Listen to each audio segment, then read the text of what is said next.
Welcome to In the Margins, where we spark connection through stories. I'm your host, Laura Lynn Donahue, and each week I invite guests to step outside the lines and into the margins with me. You'll hear the untold stories, the stories of risk and reward, of triumph and trial, and everything in between. Thanks for joining me. Let's dive in. Welcome to In the Margins.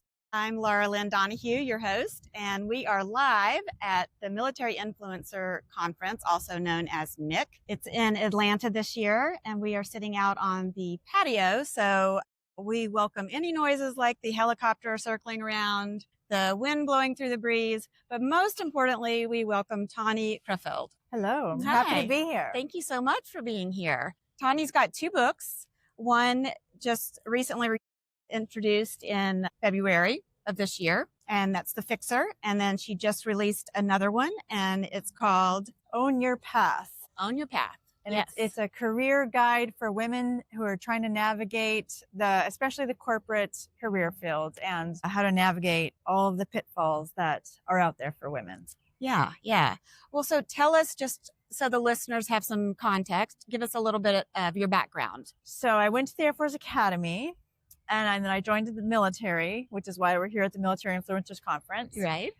I was in the military as a security policeman or military police for 5 years. And I say that because that leadership experience, both at the Academy and in the Air Force, really informed kind of my leadership style, which for me was very directly applicable to kind of how I led in the corporate world. Following my military years, I was a technology consultant at one of the major consulting firms. And I did that for almost 25 years and led a lot of teams building software. In the latter half of my career, I was the person they called in when teams got messy.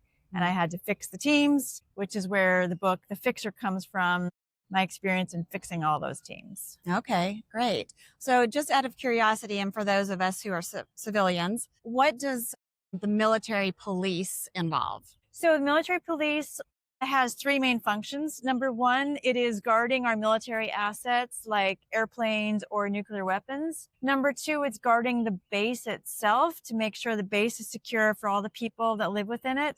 And then number three, it's law enforcement. So speeding or other kinds of normal law enforcement type activities. And the mission changes a little bit depending on where we were. Sure. Like obviously in a place like Korea where there's tensions with North Korea, there's more focus on guarding the base, but it depends on, a little bit where, what assets are to be guarded. Yeah. The context and situation. Yeah. Okay. At any point, are you just on the ground as you're acting as police, or are you also airborne as police? Great question. I've never been asked that question. It is primarily on the ground. Okay. Yeah. I just like to have a good visual of where you are. I love it. I never have been asked that before. Well, so you went into the corporate world as the fixer, hence the name of the book, right? Yes. So when I think of the fixer, I'm thinking about drama TV. Yes. And the fixer has a much different role. Yes. Yes, I was not... You're not the cleaner. I was not an axeman or anything like that. But I would walk into a team of anywhere from 40 to 200 people.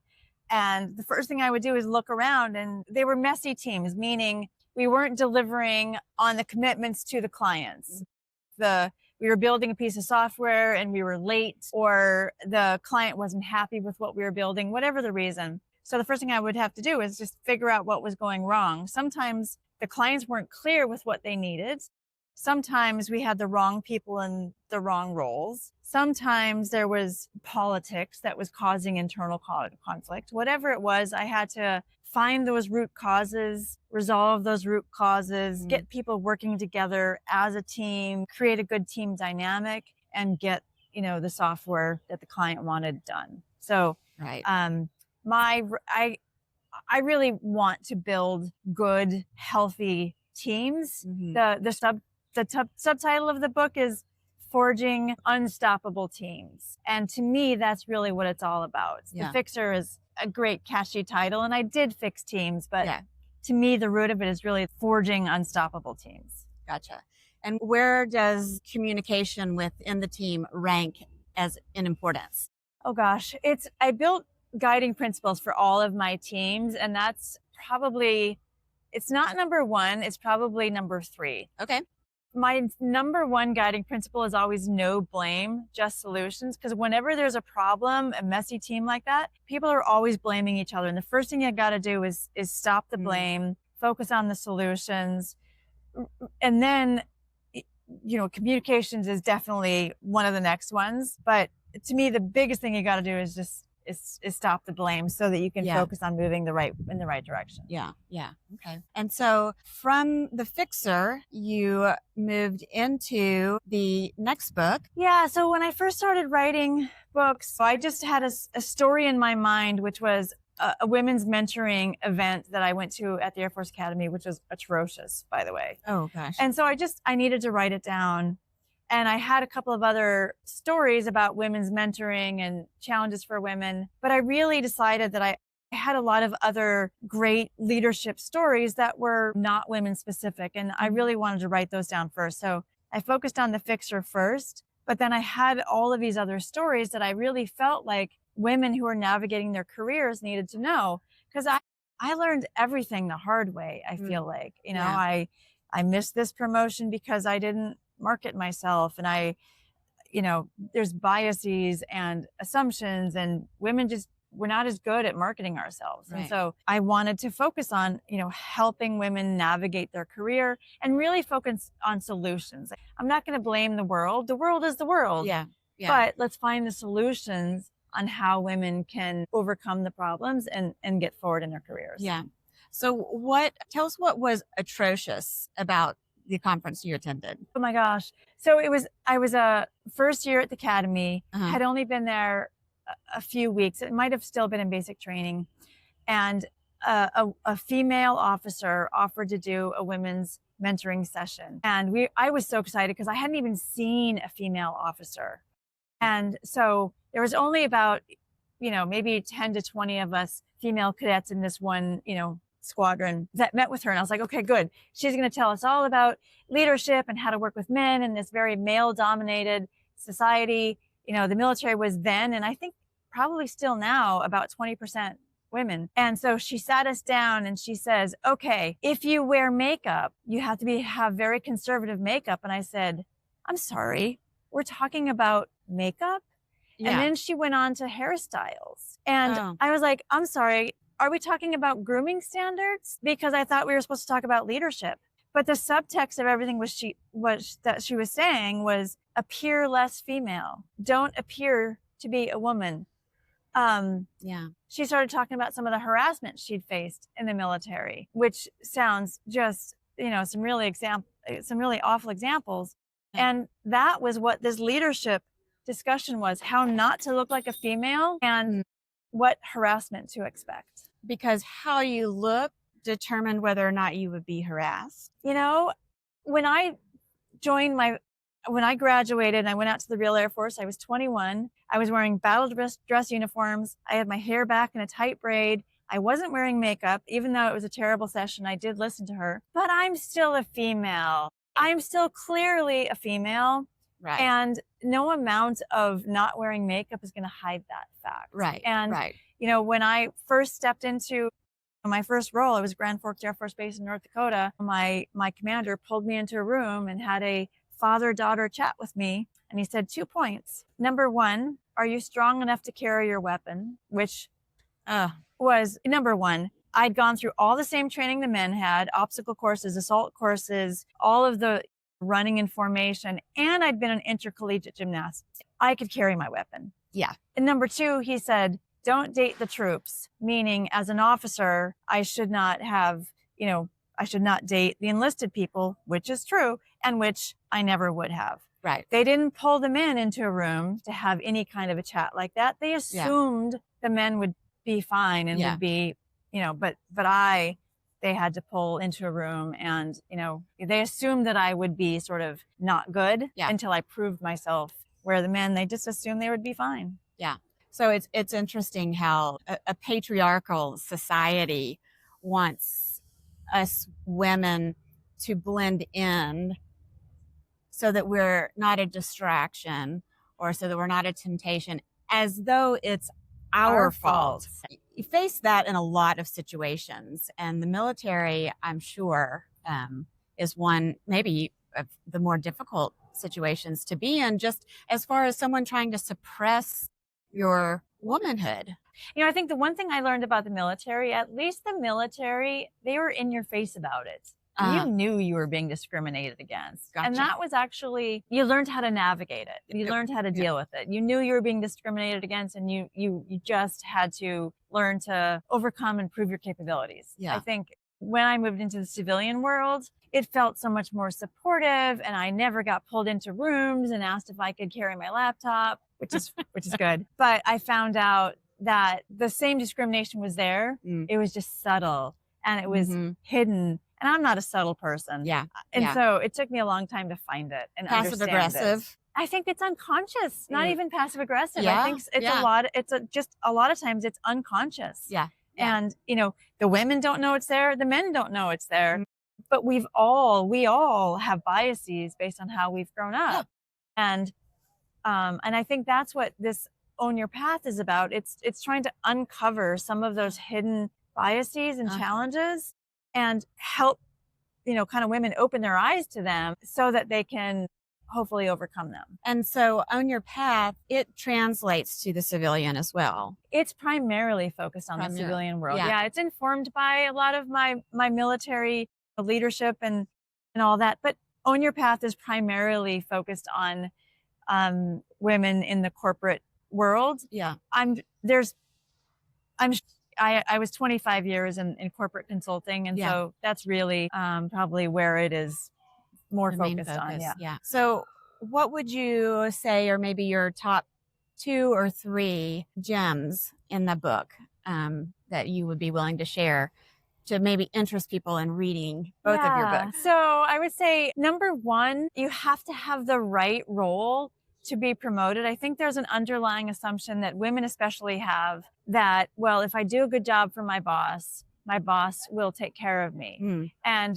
But they could be in a role that is primarily administrative, or that is in a kind of a support role.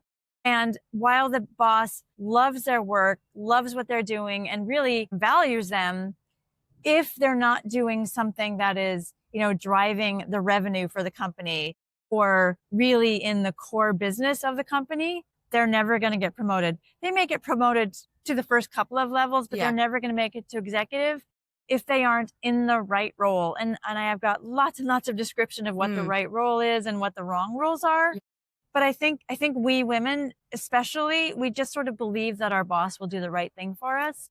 And it's just not always true. And not because they're bad people. They have a job to do. Right. And we're one of the players on their team. And so they're just trying to get the work done. And the more we allow ourselves to be doing a great job, valued for that job, but not rewarded and promoted for the work we're doing, we do it to ourselves because we focus on the job and not on our careers as much as the men do. The men are very focused on trying to move forward. Yeah.